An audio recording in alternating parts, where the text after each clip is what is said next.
Imagine an entire army, more than 6,000 soldiers trained, armed, and ready to obey, that at the decisive moment looks at the most powerful emperor in the world and says, no. Not out of cowardice, not out of betrayal, not out of madness, but because of something no emperor could buy, confiscate, or destroy with a command. This happened.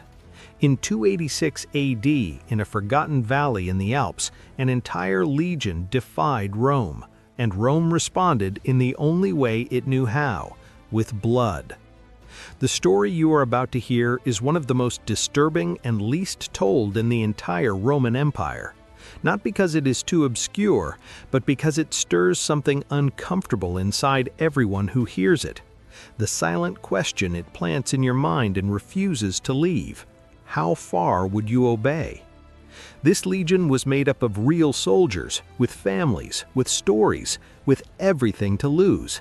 And even so, when the order came, they chose a path no Roman would have dared to imagine. In this video, you will discover how an empire in collapse created the conditions for one of the most shocking episodes in Roman military history. You will understand who these men were, where they came from, what was demanded of them, and what happened when they refused. You will see Rome as it truly was, brutal, grand, and at times utterly incapable of understanding what it could not control. This is not just an ancient story, it is a mirror. If you've made it this far, you are not an ordinary viewer. You are part of a legion that refuses to let the history of Rome die. But most people who watch this channel are still not subscribed. If this story gave you something, you already know what to do. Click the red button below, subscribe, and turn on the bell. Because the more this legion grows, the deeper we can go, into the dark, forgotten stories that no one else dares to tell. Now lean back in your chair. Rome is about to speak. Rome was not built only with stone and blood. It was raised upon an idea that few dared to question: total obedience. The Roman army was not a simple collection of armed men. It was a perfectly tuned machine, where each soldier knew exactly his role and carried it out without hesitation. Discipline was not just one value among others, it was the value, the backbone of everything. Without it, the legions were merely men with swords. With it, they became a force capable of bending the world. Disobeying an order within the Roman army was, in practice, signing one's own death sentence. There was no room for doubt, protest, or individual conscience when the commander spoke. The logic was simple and brutal. If each soldier began deciding for himself what was right or wrong, the army would collapse like a house of cards. For that reason, the punishment for insubordination was exemplary, not only for the guilty, but for all who witnessed it, imprinting in the mind of every legionary that the imperial order was in fact inviolable. This context is essential to understand the weight of what is to come. Within Roman logic, the mere idea of an entire legion refusing an imperial order was not just unthinkable, it was impossible. The system had been built precisely to ensure that such a moment would never happen. And it is exactly because it was impossible that the story of the Theban legion carries such a disturbing weight, because it begins where the entire Roman system says no one would ever reach. Rome in the 3rd century AD was no longer the invincible republic of its golden age. It was a giant staggering under the weight of its own contradictions. Emperors were being assassinated at an alarming rate, some lasting less time and power than a single season. The frontiers, once symbols of absolute dominance, were bleeding under constant pressure from barbarian invasions. The economy was collapsing, inflation was eroding everyday life for the common citizen, and what remained was an empire desperately trying not to fall apart completely. In this scenario of chaos that Diocletian came to power in 284 AD, not as a glorious savior, but as a pragmatic man who understood that Rome needed to be reinvented in order to survive. His solution was the Tetrarchy, a bold system in which power would be divided by 4 rulers, each responsible for a portion of the vast imperial territory. The idea was to contain the collapse through control, to distribute responsibility before the center gave way entirely. Rome was still breathing, but it was a forced, artificial breath, sustained by the will of those who refused to witness its end. Among the rulers Diocletian chose to share this burden was Maximian, a hard-handed man, loyal to order and completely averse to any sign of weakness within the army. He would play a central role in the events to come. But before reaching him, it is necessary to understand another force that was growing silently within Roman borders, a force that did not wield swords, yet shook structures with the same intensity.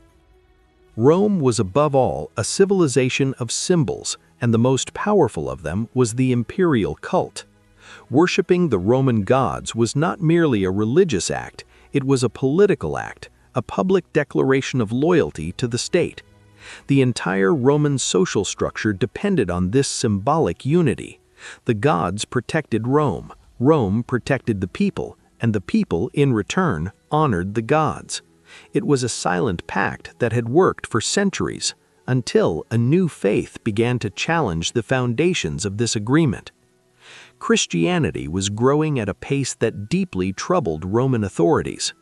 Christians refused to offer sacrifices to the gods, rejected the worship of the emperor, and, what was even more unsettling for Rome, created among themselves a collective identity that transcended the empire's borders. They were not simply citizens with different beliefs, they were people who placed faith above loyalty to the state. And this, in the eyes of men like Maximian, was a concrete threat to the order Rome fought so hard to preserve. The tension between Rome and Christianity was not merely theological, it was a struggle for the hearts and obedience of thousands of people across the empire. And the more Rome tightened its grip, the more the Christian faith solidified in the shadows, gaining followers even within the legions themselves. What once seemed impossible was happening. Roman soldiers, men trained to obey without question, were beginning to carry within them a loyalty that no emperor could command. And it is precisely within one of these legions that this story is about to erupt. In the region of Thebes in Egypt, one of the most unique military units Rome ever fielded was formed. Approximately 6,600 soldiers, all Christians according to tradition, trained with the same rigor and discipline that forged any Roman legion. They were no less loyal to Rome because of their faith. They were, at the same time, exemplary soldiers and men deeply committed to something that went beyond imperial orders.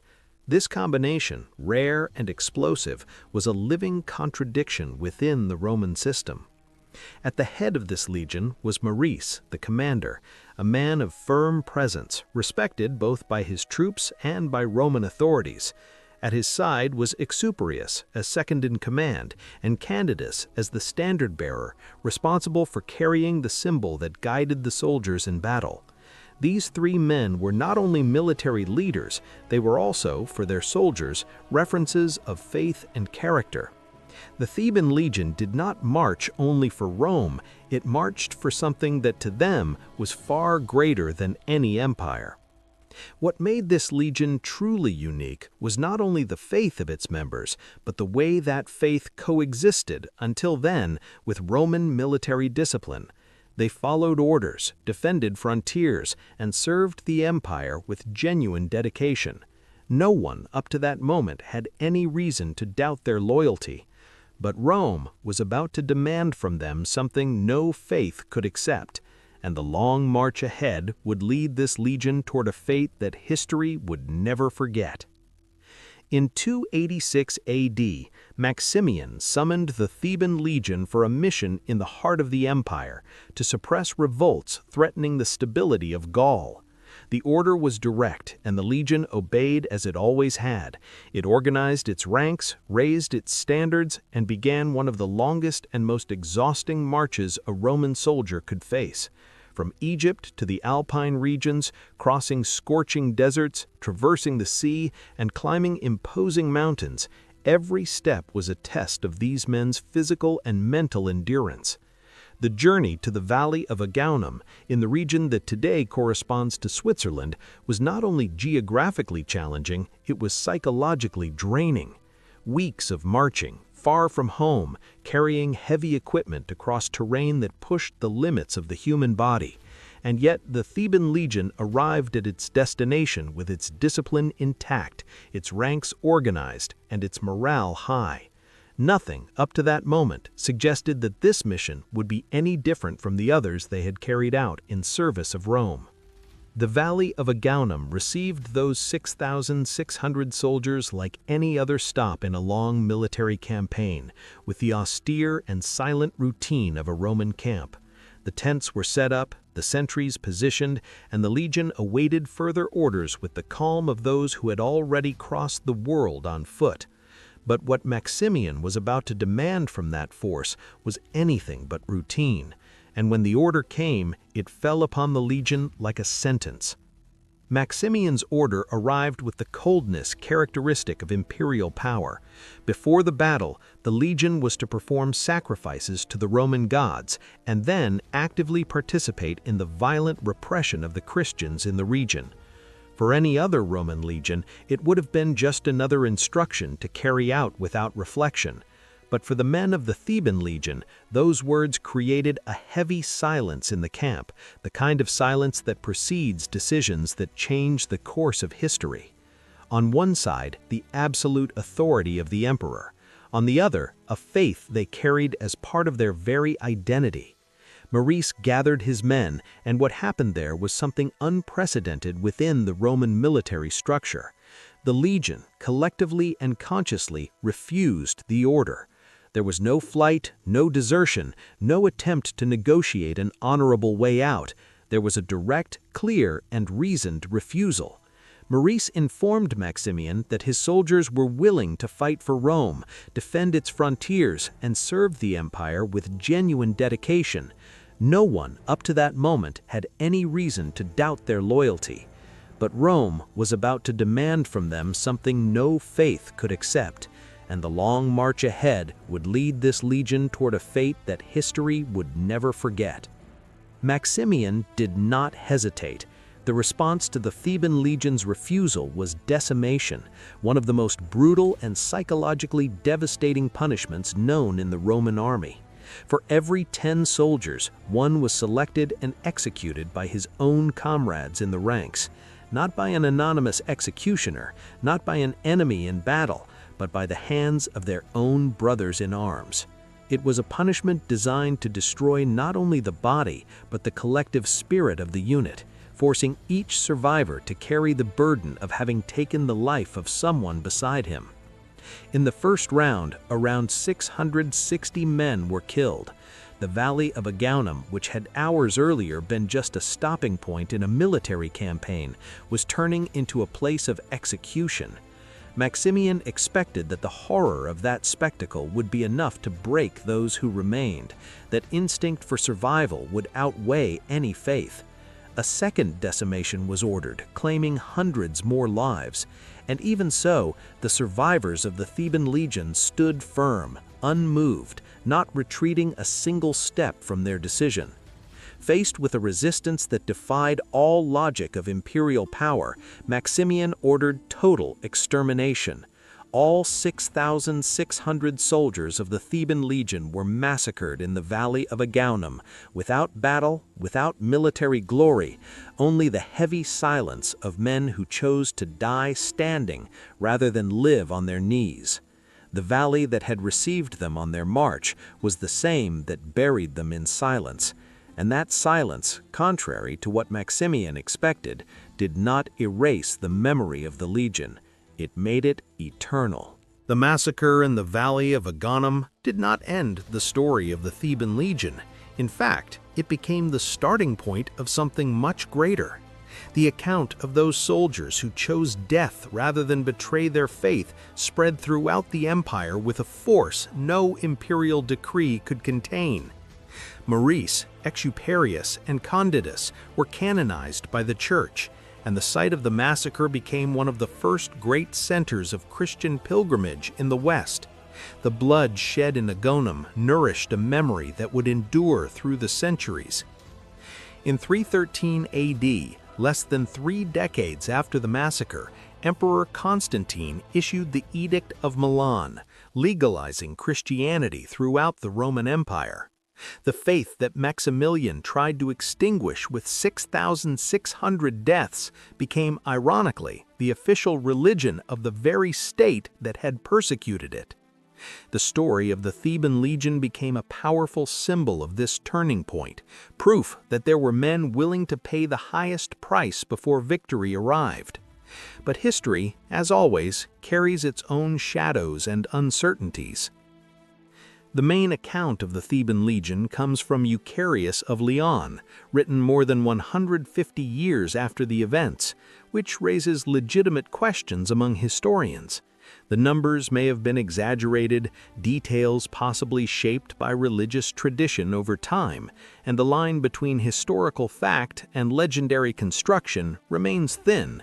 But there is something that not even the most rigorous skepticism can erase. Regardless of the precision of the numbers, that refusal happened, and it forced Rome and forced history itself to confront a question that has never truly gone away. The story of the Theban legion leaves something in the air that goes far beyond history books. It leaves a challenge. 6,600 men at the height of Rome's power chose death over submission. They did not flee, they did not negotiate, they did not pretend. They stood firm until the end in an Alpine valley facing an entire empire. And now that you know this story, it belongs to you as well. Carry it, share it, let it ask the questions it needs to ask. But before you go, think about this. If you were in Maurice's place with 6,000 lives under your command and an impossible order before you, what would you have done? Would you have obeyed to save your men, or refused to save something greater? There is no easy answer, and that is exactly why this story still matters after more than 1,700 years. The history of Rome is full of moments like this, decisions that changed the world and that most people will never know. And speaking of stories the world has forgotten, this is just the beginning.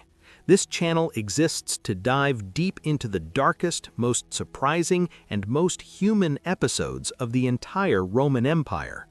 The next stories are even more intense, and you won't want to miss them.